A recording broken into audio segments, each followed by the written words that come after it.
Hi guys. So today I'm going to talk to you about reasons why I chose to co-sleep. And I have two children. They are both 3 and 4 and we still co-sleep with them. So I'll start by telling you guys how it sort of started. So we actually hadn't planned to co-sleep. We had a bassinet set up when I had my daughter Alice, and I just felt like this overwhelming feeling of I don't know how to parent at all. So I actually had midwives and I had her at home. So I was in my bed and I remember just like thinking, okay, I need to put her to sleep or something. I can't remember the exact details, but I remember asking my midwife, like, when should I put her in the bassinet? Or like, when should I transfer her maybe from the bed to the bassinet? Something like that. And the midwife just said to me, oh no, just leave her in the bed.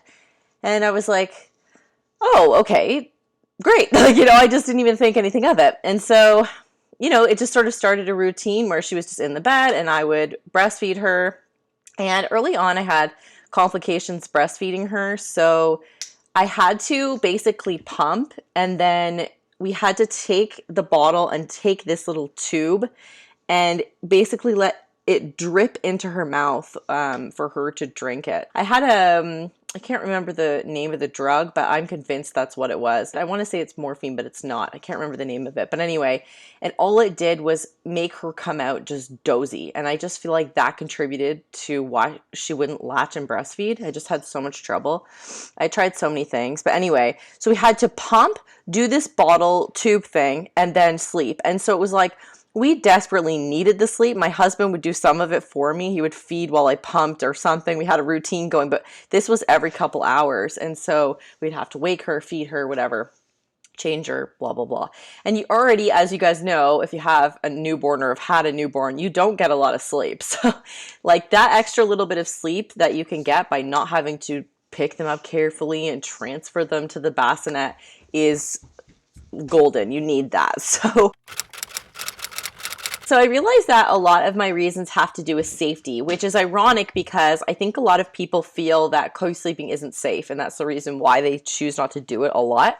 But I'll have everything that I mentioned linked down below as far as like studies or quotes from doctors or things like that. That'll all be linked down below for you, as well as some links to other resources that you can look at if you're deciding whether to co-sleep or not. In a recent study, it shows that most co-sleeping deaths are caused by adults that have been drinking or have been on drugs, whether that's prescription sleeping aids or, other kinds of drugs, etc. And so, but as you guys may know or may not know, there are lots of deaths caused by babies in cribs, what's called SIDS. And that is reduced when you co-sleep. So obviously there are less co-sleeping deaths, like statistically, but I think there are less people that co-sleep, so it's not really fair for me to bring up number statistics of the death comparisons. For me, I am a really light sleeper. I literally wake up to move or roll or adjust my covers or anything. I wake up every time. So like I am a prime candidate to co-sleep. I feel really safe doing it. So you just have to make a choice that's right for your family, of course, and what you feel. So a couple more safety reasons are that my son actually has night terrors and he sleepwalks.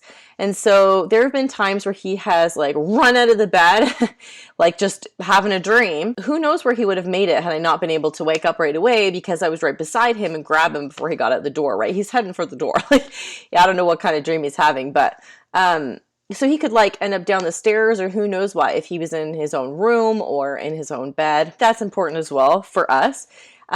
Now, I will say one of the negatives of co-sleeping, though, is that I've woken up many times to attacks and punches in the face and whatever because he's having a dream. So I also really like that I know when they are waking up in the morning because I'm right there. They wake me up, basically, and I'm able to go out with them and make sure they are safe, that they're not getting into stuff and whatever. There have been times in the night where Alice, in particular, I can't really remember this happening with Tobias, but has like just started to throw up in the night. And so had we not been there to, roll her over and get her on her side, right, so that she could safely throw up, that could have, been a tragic accident, right? Now I'm going to tell you kind of an awful story. I had a friend recently tell me that she, it was her, I don't know, one of her relatives had a child who started to throw up in the night and was in another room and died. I'm so glad that they are right there, that I can help them when they're throwing up. Of course, kids, like my kids have thrown up quite a few times, and Yeah, I'm right there always to turn them over and make sure that they're safe.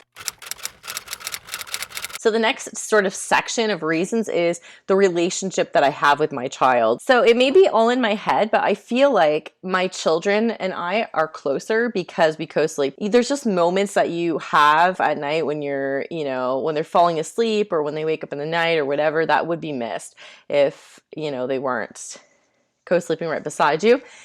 Just so many precious things, just whispering in your ear and cuddling you. My son like rubs my ear at night and stuff, and sometimes he falls asleep just wrapped so tightly around me, things like that. My daughter's also very cuddly. Every time I look over at her and her father, they're just snuggling. They call her the snuggler, eh? And Daddy's my snuggle buddy. And yeah, she calls Daddy her snuggle buddy. That's very cute. And also, I had a huge problem when we did think about transitioning the kids out to their own beds or cribs or whatever, because we did consider it with both the kids. And my husband still says sometimes, when we go to have another kid, do we have to go to sleep kind of thing? Because it is a lot. It's a lot. And we also lay with our kids to put them to sleep. So it's like hours of the day sometimes, especially when they were younger. I would be in there for hours just laying there waiting for them to fall asleep or singing or whatever. Of course I do that stuff, but anyways, it can be a lot of time. There's cry it out methods and there's other kinds of methods to get them in there, but it just feels so to me like just not natural, I guess is the best way to put it. I feel like they should be comfortable with going to their own space. So the other thing is you save money because you don't have to buy a crib, you don't have to buy crib sheets, you don't have to set up a room, you save tons of money. So us, we're super cheap. So that's definitely a great reason to co-sleep. So I'm going to end this with a quote from Dr. James McKenna. And again, remember, I'll link down all these things below. So he says, experts are finding that co-sleeping can develop positive qualities such as the children are more comfortable with physical affection. They are more confident in their own sexual gender identity. They're more positive and optimistic about life. They have more innovativeness as a toddler, and they have increased ability to be alone, which I have not seen. It's the total opposite for the alone one. But anyway, let me know in the comments below if you've seen any of those things, if you have chosen to co-sleep. And also let me know if you have any questions about co-sleeping for me. I'd be happy to answer them for you. I'm no expert certainly, but I do have experience with 2 kids for 4 years now, almost 5. So, all right, see you guys in the next video. See you guys in the next video.